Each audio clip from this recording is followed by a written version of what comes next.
हमारे साथ हैं मालवीय नगर से 7 बार विधायक रह चुके और भारतीय जनता पार्टी के कद्दावर नेता पूर्व मंत्री कालीचरण सर्राफ। कालीचरण सराठी से महानगर टाइम्स की खास बातचीत। कालीचरण जी, आप 7 बार विधायक रह चुके हैं। इस बार हालांकि सरकार आपकी नहीं है, फिर भी आपकी काबिलियत और आप अपने विधानसभा में जिन मामलों को मान्यता के उठाते हैं, उसके अलावा भी जो आपकी परफॉर्मेंस है, उसके बाद मालनगर विधानसभा क्षेत्र के विकास को लेकर के सरकार की तरफ से किस तरह का कॉपरेशन मिल रहा है और आप क्या समझते हैं?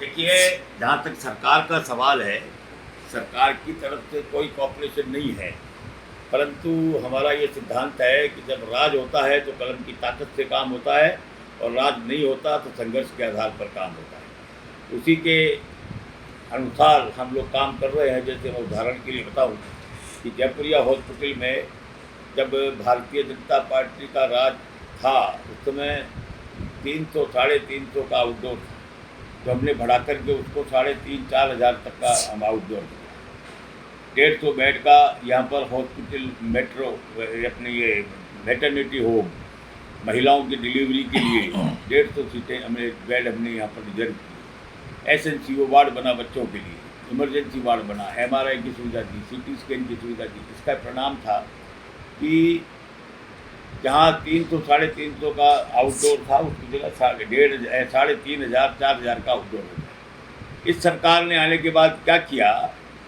कि जहाँ 80 डॉक्टर्स लगे हुए थे, उसमें से 27 डॉक्टर्स को अधिशेष बताकर एक साथ उन्होंने यहाँ से हटा दिए। हमने उसके लिए आंदोलन किया, धरना दिया, गिरफ्तारियाँ दी और उसका परिणाम हुआ कि सरकार को मजबूर होकर 27 डॉक्टर्स वापस लगाने पड़े। तो जहाँ जहाँ सरकार हमें सहयोग नहीं करती, तो वहाँ हम संघर्ष के आधार पर सहयोग लेना जानते हैं। इसी प्रकार से जो हमारे विधायक को उसका सवाल है, विधायक निधि जो मिलती है, उससे हमने मालवीय नगर विधानसभा क्षेत्र में 5 से ज़्यादा कम्युनिटी हॉल बनवाने का काम किया। 25 से ज़्यादा कॉलोनियों में, क्योंकि जिस प्रकार से जयपुर शहर की आपराधिक गतिविधियां बढ़ती जा रही है, निरंतर अपराध बढ़ते जा रहे हैं, कोई सुरक्षित नहीं है।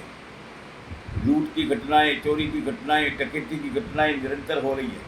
तो हमने इस बार ये तय किया है, जैसा पिछली बार जब टेन्योर था, अशोक गहलोत जब मुख्यमंत्री थे और हम विपक्ष में थे, तो उस समय मैंने 1200 सुरक्षा गेट कॉलोनी में लगाए थे। इस बार हमने तय किया है कि सीसीटीवी कैमरे हर कॉलोनी में लगाए जाएं और लगभग 25 कॉलोनियों में सीसीटीवी कैमरे लगाए जाने के लिए मैंने विधायक को से राशि स्वीकृत की। 6 कॉलोनियों में लग चुके हैं, 7वीं में परसों लग जाएगा और मेरा पूरा विश्वास है कि आचार संहिता लगने के पहले पहले सभी 25 कॉलोनीज में और ये सीसीटीवी कैमरे लग जाएंगे। इसी प्रकार से जो विकलांग लोग हैं, उसको मैंने विधायक को से लगभग 40 विकलांग लोगों को मैंने ये 3 पहिया स्कूटी, जिससे कि उनको आने जाने में सुविधा हो, ये मैंने मुहैया करवाई है। एसएमएस हॉस्पिटल में कंबलों की बड़ी कमी थी, तो मैंने विधायक को से 1500 से ज़्यादा कंबल वहाँ आवंटित किए हैं इस कार्यकाल में। इसी प्रकार से जहाँ जहाँ पानी की किल्लत थी, लगभग मेरे विधायक को से और डिपार्टमेंट से मैंने लगभग 30 के लगभग ट्यूबवेल मालवीय नगर विधानसभा क्षेत्र के विभिन्न इलाकों में लगाए। इसी प्रकार से जहाँ तक सड़कों का सवाल है, मुख्यमंत्री जी से विधानसभा में मांग की और 10-10 करोड़ रुपए प्रति वर्ष उन्होंने हर विधानसभा क्षेत्र में देने की घोषणा की। उसके अनुरूप 10-10 करोड़ की सड़कें और अपने पूरे विधानसभा क्षेत्र में लगभग 30 करोड़ की सड़कें पीडब्ल्यूडी के माध्यम से, जहाँ जहाँ पीडब्ल्यूडी ने सड़कें नहीं बनाई, तो हमने हर पार्षद को जो केंद्र की सरकार से पैसा मिलता है, उसके आधार पर हर पार्षद को 1 करोड़ 20 लाख रुपए पहले किस्त के रूप में हमने दिए 50 लाख और उसके बाद 70 लाख। इस प्रकार से 1 करोड़ 20 लाख रुपए प्रति पार्षद के हिसाब से हमने बिना किसी राजनीतिक भेदभाव के, चाहे कांग्रेस का पार्षद है, चाहे बीजेपी का पार्षद है, चाहे निर्दलीय पार्षद है, हमने और सड़कों का निर्माण कराया। और जहाँ जो 40 फुट से चौड़ी सड़कें थी वो हमने जेडीए से अभी संचा करके और वहाँ से हमने सड़कें बनवाई। आज मैं ये कह सकता हूँ कि राजस्थान की 200 विधानसभा क्षेत्रों में सबसे ज़्यादा विकास का काम यदि कहीं पर हुआ है तो वो मालवीय नगर विधानसभा क्षेत्र में हुआ है। सरकार अपनी योजनाओं के आधार पर दम भर रही है कि हमारी सरकार रिपीट होगी, अशोक गहलोत सरकार राहत शिविर लगा रखे हैं या जिस तरीके के वो दावे कर रही है उसको लेकर कर देखिए, यानी अशोक गहलोत जी घोषणाओं के मास्टर हैं। ये घोषणाएं जरूर करते हैं परंतु उसका इम्प्लीमेंटेशन नहीं होता। उदाहरण के तौर पर मैं बताना चाहूँगा, मैंने विधानसभा में प्रश्न भी लगाया था। इन्होंने पहले बजट में कहा था कि राजस्थान की 1,20,00,000 महिलाओं को हम मोबाइल फ़ोन देंगे, स्मार्टफोन। मैंने प्रश्न लगाया था इसी सत्र में, तो जवाब आया कि अभी तक हमने एक को भी नहीं दिया। कार्य प्रगति पर है, करेंगे। इसी प्रकार से मुख्यमंत्री जी ने घोषणा की थी कि हम हर दिल्ली की तर्ज पर हर मोहल्ले में गरीब लोगों की इलाज के लिए जनता क्लिनिक खोलेंगे। मैंने प्रश्न लगाया, उसका जवाब आया कि हमने राजस्थान में केवल 8 जनता क्लिनिक खोलने जाने में सफलता प्राप्त की। इसी प्रकार से इन्होंने घोषणा की कि राजस्थान में 400 से ज़्यादा कॉलेजेस बनाए जाएंगे। कॉलेजेस तो खोल दिए पर कहीं पर टीचर नहीं है, कहीं पर छात्र नहीं है। इस प्रकार की घोषणाओं से क्या मतलब। और अभी जो इन्होंने 100 यूनिट बिजली मुफ्त देने का जो ऐलान किया है, एक तरफ फ्यूल चार्ज बढ़ाते जा रहे हैं और एक तरफ 100 यूनिट बिजली फ्री। तो लोगों का बिल आया, पहले मान लीजिए 3,000 का बिल आता था तो अब उसकी जगह 3500 का बिल आ रहा है और उसमें वो 100 यूनिट बिजली फ्री। तो मान लीजिए 200 रुपये कम करें तो पहले 3,000 चुकाने पड़ते थे, अब 3,000 चुकाने पड़ रहे हैं। और फिर उसमें एक फंदा और डाल दिया कि जो राहत शिविरों में आके रजिस्ट्रेशन करवाएगा उनका ही बिजली का बिल माफ होगा। अब मेरे जैसा आदमी तो राहत शिविर में जाके और रजिस्ट्रेशन करवाएगा नहीं। अभी कर्नाटका में इन्होंने घोषणा की थी कि यदि भारतीय कांग्रेस की सरकार आई तो हम 200 यूनिट फ्री बिजली सब परिवारों को देंगे। की थी ना घोषणा। अब उन्होंने जो इम्प्लीमेंटेशन किया है कि जो किराएदार हैं उनको 200 यूनिट बिजली फ्री दी जाएगी। यानी इसका मतलब अब 80% तो मकान मालिक होते हैं, 20% होगी किराएदार। इसी प्रकार से यहाँ इन्होंने घोषणा की थी कि हम सारे किसानों का कर्जा माफ़ करेंगे। राजस्थान में 60 लाख किसान हैं, 1 लाख करोड़ का कर्जा है उनके ऊपर। क्या किया? कुछ नहीं किया।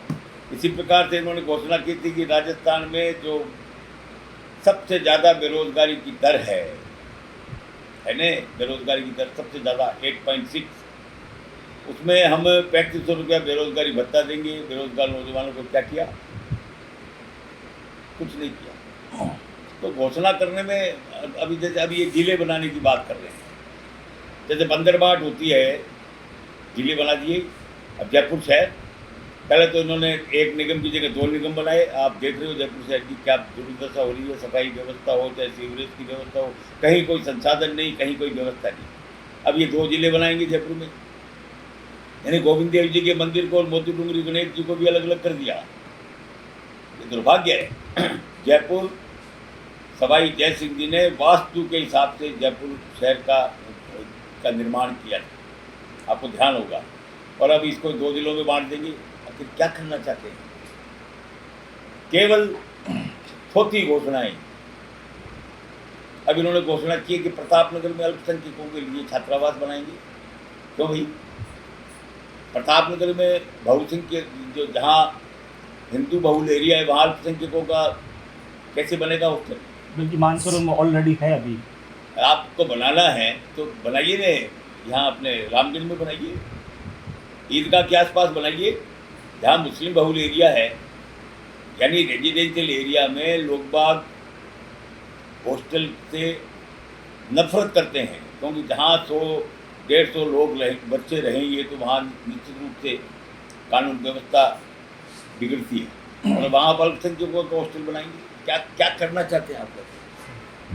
आपको संगठनात्मक रूप में इन दिनों क्या जिम्मेदारियां मिली हैं? चुनावी मोड पर है राजस्थान। देखिए, अभी जो हमारे जो काम मिला है, अब एक तो हमारे टिफिन बैठ के हो रही है, भोजन के साथ कार्यकर्ताओं का मिलन।